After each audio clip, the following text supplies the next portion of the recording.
పరిశుద్ధ లేఖన వాక్య భాగం నుంచి ఆదికాండము 8వ అధ్యాయము.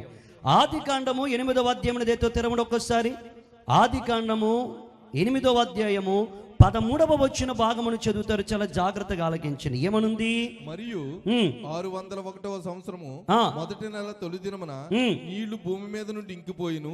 నోవహు ఓడ కప్పు తీసి చూసినప్పుడు నేల ఆరి ఉండేను. 2వ నెల 27వ దినమున భూమి ఎండి ఉండేను.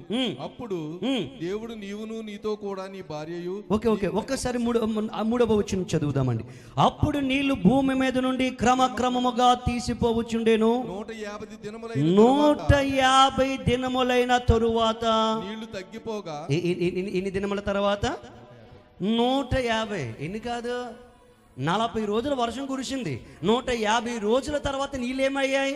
తగ్గిపోయినాయి. ఇంకా ఏమి బయటికి రాలేదు. తర్వాత ఏం జరిగిందంట? 7వ నెల 17వ దినమున ఒక అరారాతు కొండల మీద నిలిచాడు. దాన్ని కలపాలి. తర్వాత ఏం జరిగింది? కిందకు వచ్చినప్పటికీ 10వ వచనములో అతడు మరీ 7 దినముల తాలి మరలా నల్ల పౌరము ఓడలో నుండి వెలుపలికి విడిచాను. మళ్ళీ అది అయిపోయింది. మళ్ళీ కిందకు వచ్చేటప్పటికి ఏమనుంది? అతడు మరీ 7 దినముల తాలి 12వ వచనములో ఆ పౌరము వెలుపలకు విడిచాడు. ఇవన్నీ క్యాలిక్యులేట్ చేస్తే దగ్గర 200 రోజులు ఏంటి ఉంది. అలాగా అనుకుందాం. ఎగ్జాక్ట్గా మనం చెప్పలేం కానీ అనుకుందాం. ఇన్ని రోజులు వీరు ఎక్కడ ఉన్నారు చెప్పండి అమ్మా? చీకటిలో ఉన్నారు. జీవరాశులు కావచ్చు, మనుషులు కావచ్చు, వీరందరూ చీకట్లో ఉన్నారు. ఇప్పుడు జీవులు అనుకోవచ్చు, ఎంతో చక్కగా బయట తిరుగుతున్న మమ్మలను, ఎంతో చక్కగా మేస్తున్న మమ్మలను, ఎంతో చక్కగా భూమి మీద ప్రాకుతున్న మమ్మలను, ఎంతో చక్కగా భూమి మీద తిరుగుతున్న మమ్మలను ఈ దేవుడు తీసుకొచ్చి ఈ చీకటి ఓడలో ఎందుకు పెట్టేశాడు? ఈ చీకటి ఓడలో ఎందుకు మమ్మల్ని ఉంచాడు అని అనొచ్చు. కానీ దేవుడు ఆ చీకటి వాతావరణంలోనికి వారిని నడిపించేది ఎందుకంటే రాబోయే శాశ్వత కాలము వెలుగులో వారు జీవించడానికి. దేవుడికి మహిమ కలుగును గాక. ఈరోజు దేవుడు మనల్ని కొన్ని రోజులు చీకటి అనుభవాల గుండగా నడిపిస్తాడు, మరుగుపడిపోయిన జీవితంలో గుండగా నడిపిస్తాడు. ఏ వెలుగు మన దారి చేరకుండగా, ఏ ఆశీర్వాదం మన దారి చేరకుండగా, ఏ దీవెన మన దారి చేరకుండగా దేవుడు చీకటి అనబడిన వాడలో మనల్ని నడుపుతాడు. ఎందుకంటే కొన్ని దినములైన తర్వాత ఆ చీకటిలో నుంచి శాశ్వతమైన జీవములోనికి మన్నులను నడిపించుటకు దేవునికి స్తోత్రములు కలుగును గాక. ఈరోజు నీవు కూడా వాడలో ఉన్నావా? ఇలా చూడండి, వాడలో ఉన్నావా? ఎటు చూసినా నీకు చీకటే కనబడుతుందా? ఎటు చూసినా ఇర్మియా వలె నీకు గొయ్య కనబడుతుందా?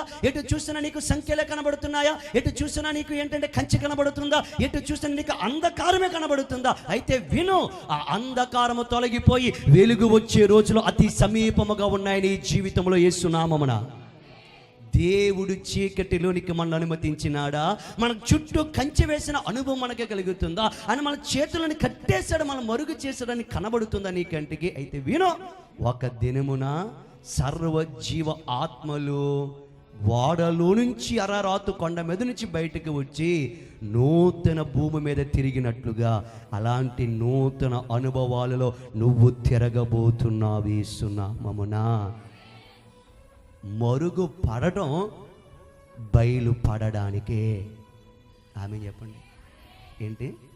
మరుగు పడడం దేనికోసం? యోబు గారు మరుగున పడి ఉండకపోతే, యోబు గారు చుట్టూ అలాంటి కంచె వేసబడిందని అనుకున్నట్టు ఉండకపోతే యోబు గారికి 2 దీవెన వచ్చి ఉండేదా? ఈ యొక్క ఇర్మియా గారు ఆ గోతులోకి దిగి ఉండకపోతే, ఇర్మియా గారు ఆ గోతులో బలమైన ఏంటంటే బరువైన సంఖ్యల చేత ఉండి చుట్టూ కంచె వేయబడిన అనుభవంలోకి వెళ్ళి ఉండకపోతే ఇర్మియా గారి ప్రవచనాలు నెరవేరి ఉండేయా? ఇర్మియా గారి యొక్క గ్రంథాలు ఇందులో లిఖితమై ఉండేదా? ఆ యొక్క సర్వజీవులు నోవహు అనబడిన ఆ చీకటి ఓడలోనికి కొన్ని 100 దినములు ఉండిపోకపోతే క్రొత్త ఆకాశము, కొత్త భూమిలో వారు అడుగుపెట్టి ఉండేవారా? అంటే కొన్నిసార్లు మరుగు పడిపోవటం మంచిది, కొన్నిసార్లు చీకట్లోకి వెళ్ళిపోవటం. అలాగని చెప్పి ఈ పక్క చీకట్లోకి వెళ్ళిపోకండి. చీకటి అనగా ఏంటి? అప్పులు అనబడిన చీకటి నీ చుట్టూ ఉందా?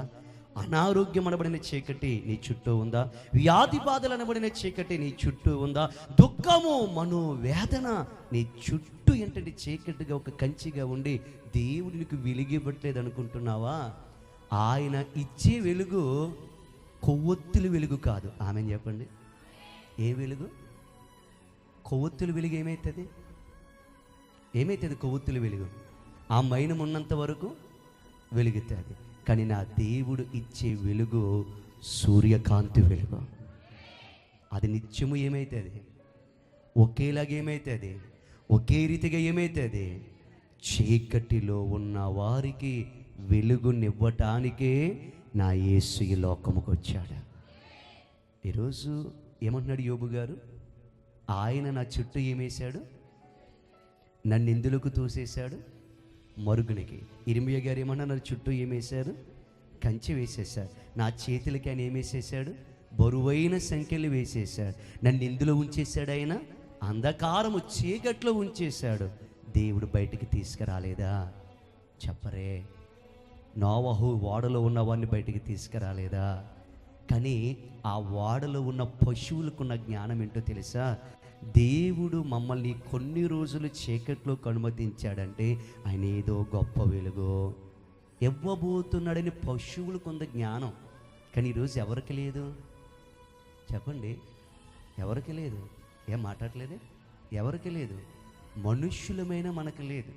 చిన్న చీకటి వస్తే, చిన్న కష్టము వస్తే, చిన్న బాధ వస్తే దేవుడు కంచేసేసాడు. ఏది రానివ్వకుండా ఆయన మరుగు చేసేసాడు. ఆయన నా ప్రార్థన వినట్లేదు అని మనం ఏ మాత్రము అనకుందుముగాక.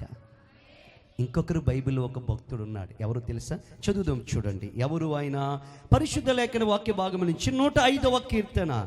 పరిశుద్ధ లేఖన వాక్య భాగం నుంచి 105వ కీర్తన 18వ చరణమును దయతో చదువుదామా? 105వ కీర్తన 18వ చరణం. పోనీ 16వ చరణం నుంచి చదువుతారు. జాగ్రత్తగా వినండి. 105వ కీర్తన 16వ చరణం. ఎస్. దేశము మీదకి ఆయన కరువు రప్పించెను. దేశము మీదకి ఆయన కరువు రప్పించెను. జీవనాధారమైన ధాన్యమంతయు జీవనాధారమైన ధాన్యమంతయు కొట్టువేసెను. వారికంటే ముందుగా ఆయన ఒకరిని పంపెను. యోసేపు దాసుడుగా అమ్మబడెను. వారు సంకెళ్ళ చేత అతని కాలు నొప్పించిరి. ఇనుము అతని ప్రాణమును బాధించెను. అతడు చెప్పిన సంగతి నెరవేరు వరకు యెహోవా వాక్కు అతన్ని పరిశోధించుచుండెను. దేవునికి స్తోత్రములు కలుగును గాక.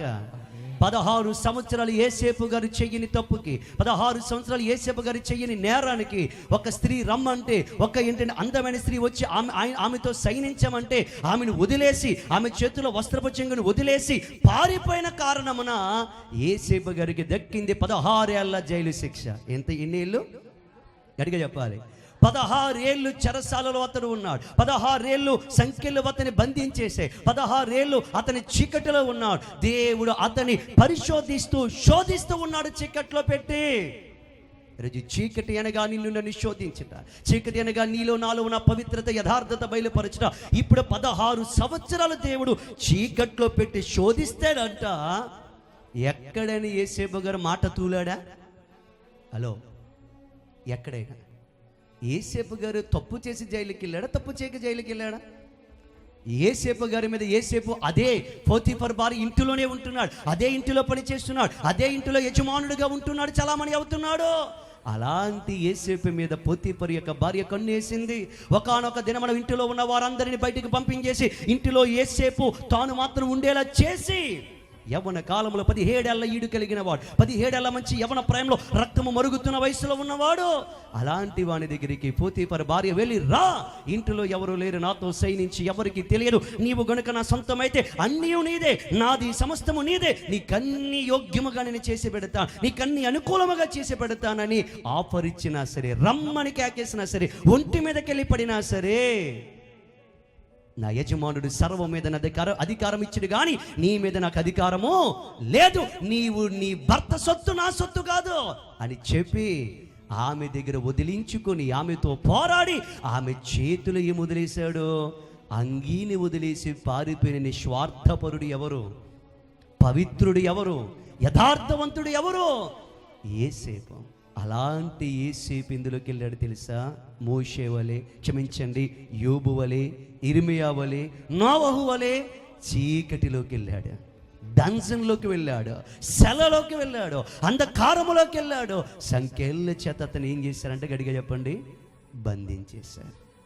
దేవుడు ఎంత ఆయన పరిశోధించిన, చుట్టూ ఎంత చీకటి అలుముకున్నా, 16 సంవత్సరాలు సంఖ్యల చేత బంధింపబడి ఉన్నా, ప్రభువా తప్పు చేయనందుకు నాకు పట్టిన గతి ఇదా?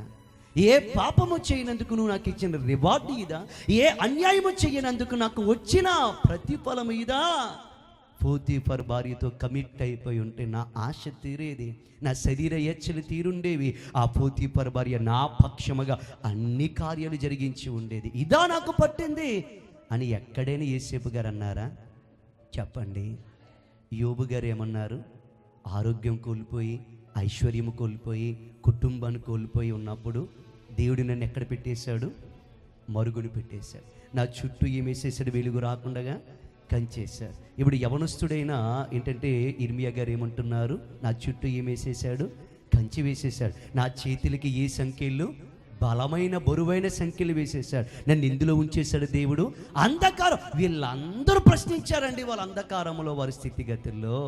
కానీ 17 ఏళ్ల యువకుడు, 17 ఏళ్ల యవనస్తుడు తన శరీరేచ్ఛల నుంచి పారిపోయినందుకు దక్కిన ప్రతిఫలం ఏమిటంటే 16 ఏళ్ల అంధకారం, 16 ఏళ్ల హెడ్జ్ కంచె అయినను ఆ చెరసాలలో తాను జరిగించవలసిన పని మానకుండగా ప్రతి ఒక్కరి దగ్గరికి వెళ్ళి ఆ సర్వోన్నతుడైన దేవుని గురించి చెప్పాడు తప్ప నా దేవుడు నాకింత అన్యాయము చేశాడని నోరు వెంట కూడా రానివ్వలేదు. ఈరోజు చాలామంది క్రైస్తవులు చేసే తప్పు ఏంటో తెలుసా? నా దేవుడు మాకేమీ చేయలేదండి, నయోమి వలే సర్వశక్తుడిని దేవుడు నాకు గొప్ప దుఃఖము కలుగజేసాను అని చెప్పి దేవుణ్ణి గేలి చేస్తున్నారు. దేవుడు నాకేమీ చేయలేదు అంటున్నారు. దేవుడు నా కుటుంబాన్ని కట్టట్లేదు అంటున్నారు. నెవర్ చీకటి అనుభవములకు వెళ్ళకుండగా నీతి సూర్యుడి వలె ఉదయించాలనుకోవటం అవివేకం. ఈరోజు చెప్పండి, ఈ యొక్క యేసేపు గారిని 16 సంవత్సరాల దేవుడు ఎక్కడికి నడిపించాడు? అంధకారములోనికి, సంఖ్యలలోనికి, చుట్టూ కంచెలోకి తీసుకెళ్ళాడు. ఆ చీకటిలో నుంచి నా దేవుడు ఎలా యేసేపుని బయటికి తీసుకొచ్చాడు? ఎలా? మామూలుగానేనా? ఒక ఖైదీగానేనా? ఒక ముద్దాయిగానేనా? దేవుడు యేసేపును 16 సంవత్సరాలు అనుమతించాడు. దేవుడు యేసేపు చుట్టూ 16 సంవత్సరాలు చెరసాల అనబడిన కంచి వేశాడు. దేవుడు యేసేపు చుట్టూ సంఖ్యలు వేశాడు. యేసేపు చుట్టూ చీకటి వేశాడు. ఆ 16 ఏళ్ల చీకటి తర్వాత, ఆ 16 ఏళ్ల సంఖ్యల తర్వాత ఒక ఇంటికి గృహ నిర్వాహకుడిగా ఉన్న వాణ్ణి దేశం మీద ప్రధానమంత్రిగా బయటికి తీసుకొచ్చాడు. దేవునికి స్తోత్రములు కలుగునుగాక. దేవుడు నన్ను మరుగును పెట్టేశాడు, దేవుడు నా చుట్టూ కంచి వేసేశాడు, దేవుడు ఏది నాకు రానివ్వట్లేదు అని అనుకోకు. దేవుడు నీ చుట్టూ కంచి వేసేది ఎందుకంటే అల్పమైనవి నీ దగ్గరికి రాకుండా. స్తోత్రం చెప్పు, ఆమెన్ చెప్పు. చిన్నవి నీ దగ్గరికి రాకుండా ఆమెన్ చెప్పు. ఆయన కంచేసి ఒకేసారి తెరుస్తాడు. బలమైన గొప్పవాడిగా నిన్ను జనముగా దేవుడు మారుస్తాడు.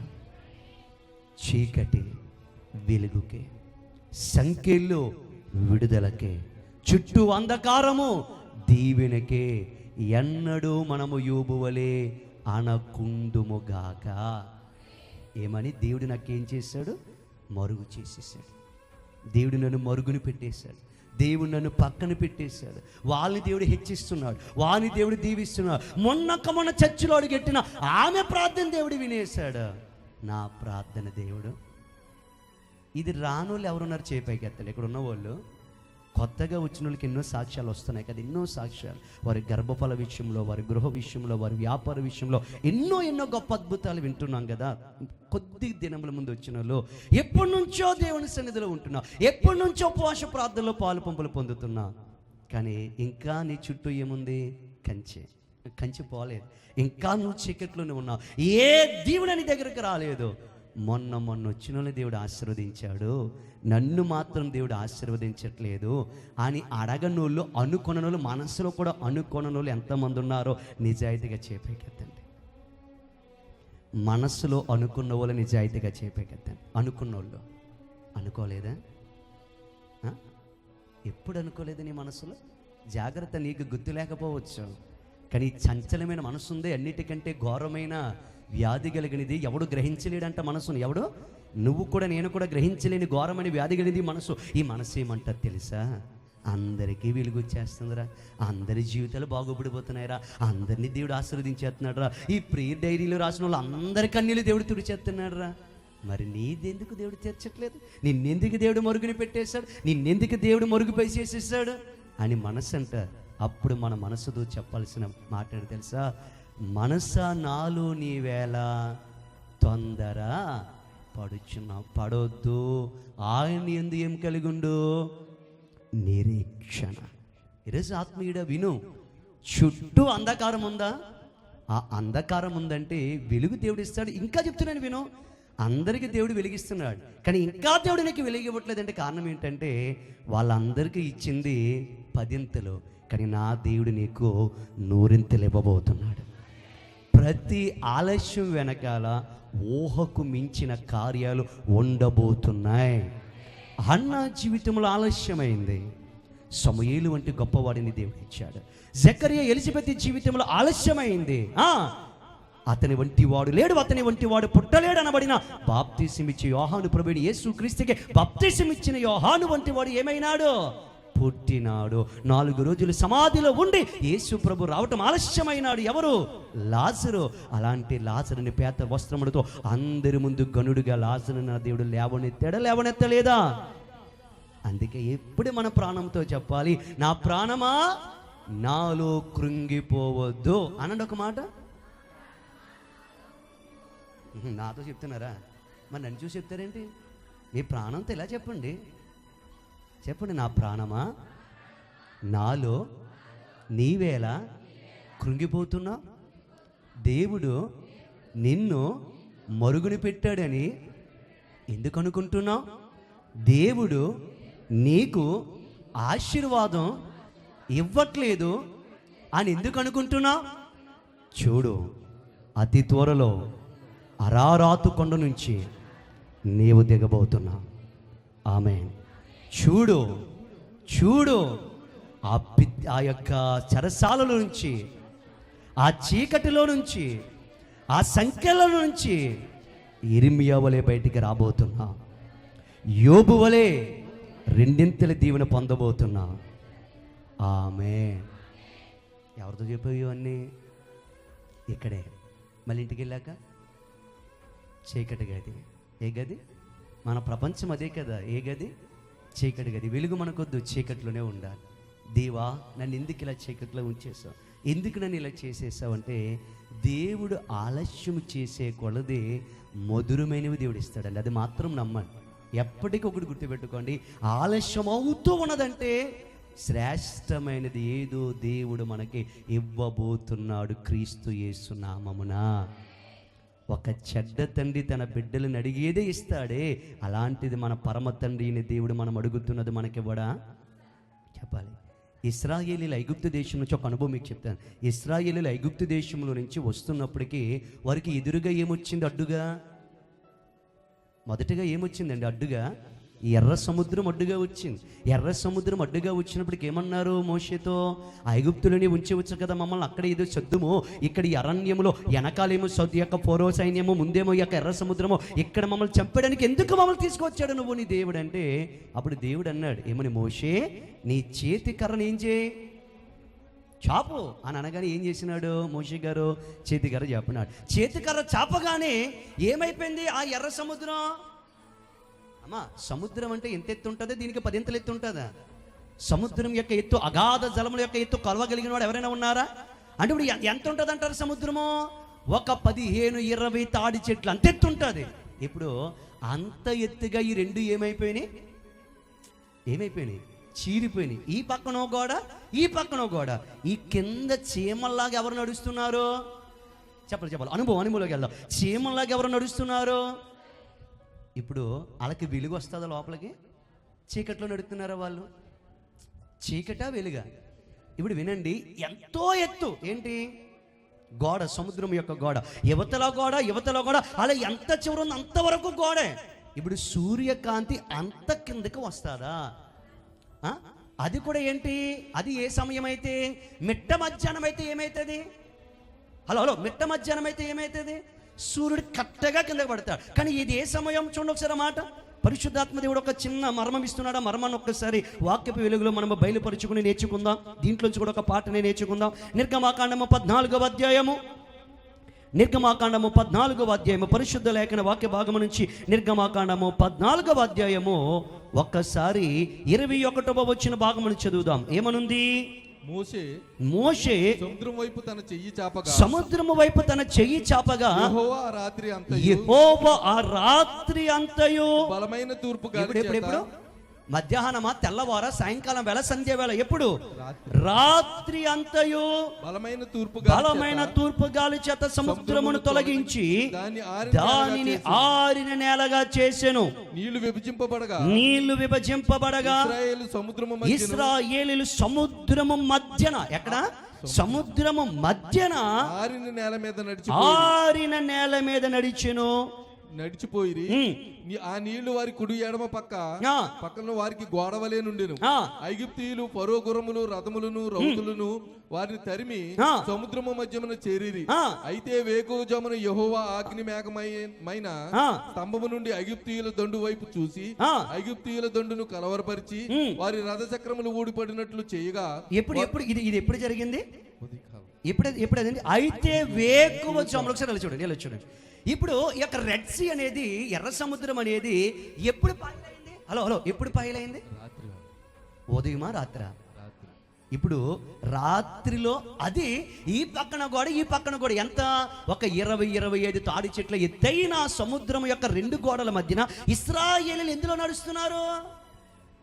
చెప్పరేంటండి? అదే సముద్రం మధ్యనే ఎందులో నడుస్తున్నారు? జనరేటర్లు ఉన్నాయా వాళ్ళకి ముందు? పెట్రోమెంట్ లైట్లు ఉన్నాయా వాళ్ళ ముందు? చెప్పండి, ట్యూబ్ లైట్లు ఉన్నాయా వాళ్ళ ముందు? ఏముంది? ఏమీ లేదు. చీకటిలో వారు నడుచుకుంటూ వెళ్తున్నప్పుడు వారు అనుకోవచ్చు, ఇదేంట్రా, పక్కనేమో అని సౌండ్ వచ్చేస్తుంది, కళ్ళ ముందేమో ఏమీ కనబడట్లేదు. ఈ చీకట్లో ఎక్కడికి తీసుకెళ్తాడు దేవుడు మమ్మల్ని? ఈ చీకట్లో ఏ మార్గములుగా తీసుకెళ్తాడు దేవుడు మమ్మల్ని అని అనుకుని ఉండొచ్చు ఇశ్రాయేలీయులు. కానీ ఆ రాత్రి ఆ చీకటిలో నుంచి వెళ్ళిన మార్గం పాలు తేనెలు ప్రవహించే కనాను దేశానికి నడిపించింది. దేవునికి మహిమ కలుగునుగాక. పరిశుద్ధ గ్రంథములో చీకటి అనుభవాలు ఎదురవ్వకుండా దీవింపబడినోడు ఎవ్వడైనా ఉన్నారా? గట్టిగా. ఇది ఇప్పుడు మన చుట్టూ ఏముంది? చీకటి. ఇప్పుడు మనం కూడా ఇందులో ఉన్నాం, చీకట్లోనే నడుస్తున్నాం, చీకట్లోనే దేవుని ఆరాధించడానికి కూర్చోం. ఆదివారం అయితే వెలుగులో, కానీ ఇప్పుడైతే చీకట్లో ఉన్నాం. రాత్రంతా, క్షమించండి, యాకోబు గారు మధ్యాహ్నమంతా పెనుగులాడేను అనుందా? ఎప్పుడు? చుట్టూ చీకటి ఉన్నప్పుడు పెనుగులాడిన తర్వాత తెల్లారేసరికి ఏమొచ్చేసింది? దేవుని వచ్చిందా రాలేదా? చెప్పరేంటండి?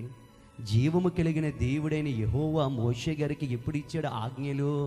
రాత్రి వేళ అగ్ని స్తంభముగా వచ్చి ఇచ్చాడు. రాత్రి అనేది పరిశుద్ధ గ్రంథంలో దేనికి సాదృశ్యమో తెలుసా? రాబోయే గొప్ప ఆశీర్వాదానికి సూచన. గట్టిగా. ఇప్పుడు నీవు కూడా రెండు గోడల వంటి చీకట్లో నడుస్తున్నావా? ఎటు వెళ్తున్నావో కూడా తెలియని చీకట్లో నడుస్తున్నావా? అయితే విను, నీ ముందు నా ముందు నడిచేవాడు సైన్యములకు అధిపతియగు యెహోవా. ఆయన మనల్ని సత్యమైన మార్గంలో, దీవెనకరమైన మార్గంలో నడిపిస్తున్నాడు. కనాను వంటి స్థితిలోకి నువ్వు వెళ్ళబోతున్నావు. యోబు వంటి రెండింతల దీవెనలోకి నువ్వు వెళ్ళబోతున్నావు. ఇర్మియా వంటి గొప్ప స్థితిలోకి నువ్వు వెళ్ళబోతున్నావు. నోవాహు వలె అరారాతు కొండల మీద నుంచి కొత్త దీవుల్లోకి నువ్వు దిగబోతున్నావు యేసు నామమున. మరి ఇప్పుడు మనం ఏమనకూడదు? దేవా, నన్ను ఎందుకు చీకట్లోకి నడిపించేస్తున్నావు? నన్ను ఎందుకు నువ్వు మరుగు చేసేస్తున్నావు? ఎందుకు నా మీద వెలుగు ప్రసరింపనివ్వట్లేదంటే ప్రభు అంటాడు, బిడ్డ, కొన్ని నిమిషాలు ఏమవ్వు, ఆగు. కొన్ని రోజులు ఏమవ్వు, ఆగు. కొన్ని సంవత్సరాలు ఏమవ్వు, ఆగు. ఆ యొక్క చీకటి బందీ గృహముల నుంచి యేసేపుని ఎలా తీసుకొచ్చాను నేను? ప్రధాన మంత్రిగా నిన్ను కూడా నేను అలాగే తీసుకొస్తాను. జస్ట్ వెయిట్ అని ప్రభు అంటున్నాడు. అలాంటి ఓర్పు, సహనము మనకి కలుగునుగాక. చెప్పండి, యోబు గారు ఏమన్నారు? ఇంకా బైబిల్ మూసిన అందరూ ఒకసారి let's close all our Bibles. ఒకసారి అందరూ బైబిల్స్ క్లోజ్ చేయండి. క్లోజ్ చేసేయాలి, అందరూ క్లోజ్ చేసేయాలి. ఇప్పుడు చెప్పాలి యోబు గారు ఏమంటున్నారు, గట్టిగా చెప్పాలి. యోబు గారు ఏమంటున్నారు?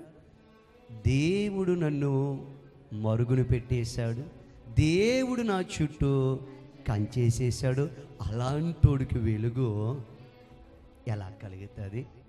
దేవుడు యోబుడు మరుగు చేసింది, దేవుడు యోబుని చీకట్లో పెట్టింది. ఎందుకు?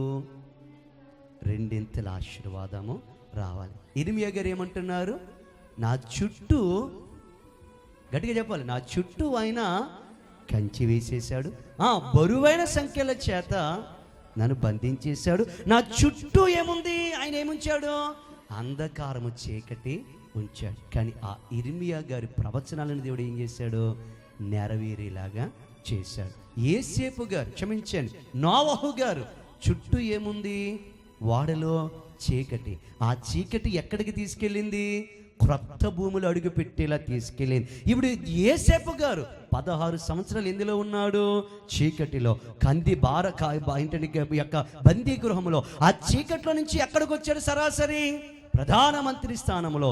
ఇశ్రాయేలీలో దేని మధ్యన నడిచారు?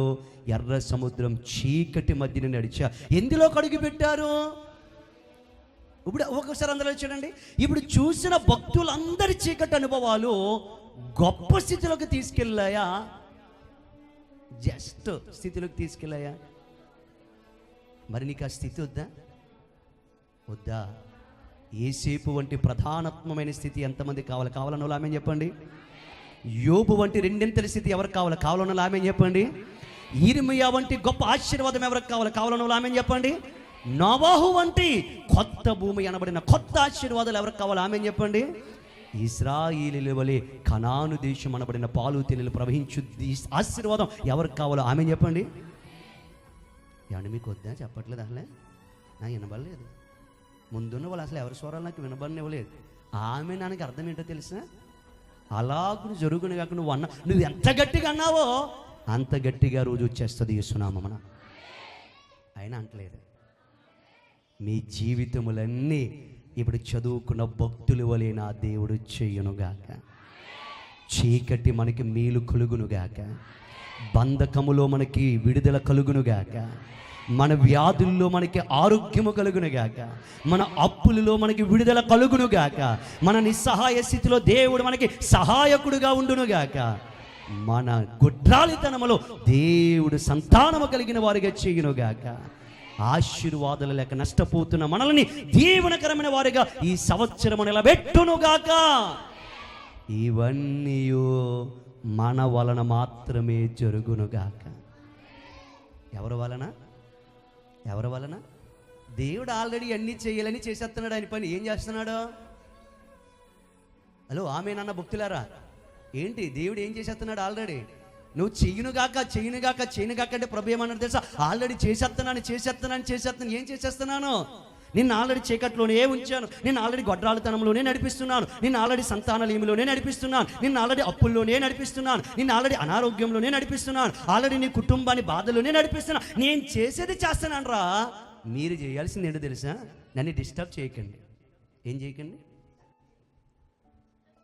చెప్పరే, డిస్టర్బ్ చేయకండి. ఎలా డిస్టర్బ్ చేయకండి? యోబులా డిస్టర్బ్ చేయకండి. ఏమని? నన్ను ఎందుకు మరుగునెట్టేసావు? నా చుట్టూ ఎందుకు కంచి చేసేసావు? నేను పురుట్లోనే చచ్చిపోయి ఉంటే బాగున్నాను, మా అమ్మ నన్ను కనకపోతే బాగున్నాను. డిస్టర్బ్ చేసావా? నేను డిస్టర్బ్ అయిపోయి నేనేం చేస్తాను? మొత్తం డిస్ట్రాక్ట్ చేసి పడేస్తాను అంటాడు. ఇంకోటి ఇర్మియాలో నన్ను విసుకుని చూద్దాం. నా చేతులకి బొండలు వేసేసావు, బరువైన బొండలు వేసేసావు, నా చుట్టూ ఏంటి విషపు చెట్లు మొలిపించేసేసావు, నా చుట్టూ అంధకారం పెట్టేసావు, నా చుట్టూ కంచి వేసేసావు. విసుకుని చూద్దాం. ఎలా ఉండో తెలుసా? యేసేపులా ఎదురు చూడు. ఎలాగా? యేసేపు చెరసాలలోకి వెళ్ళినా ఆ చెరసాలలో దేవుని గొప్పతనమని చెప్పటం మానేలేదండి. ఆమె చెప్పండి. ఆ పలుకులకి, ఆ మాటలకి చెరసాల నాయకుడే కరిగిపోయి చెరసాల తాళములన్నీ తీసేసి ఎవరికి ఇచ్చేశాడు?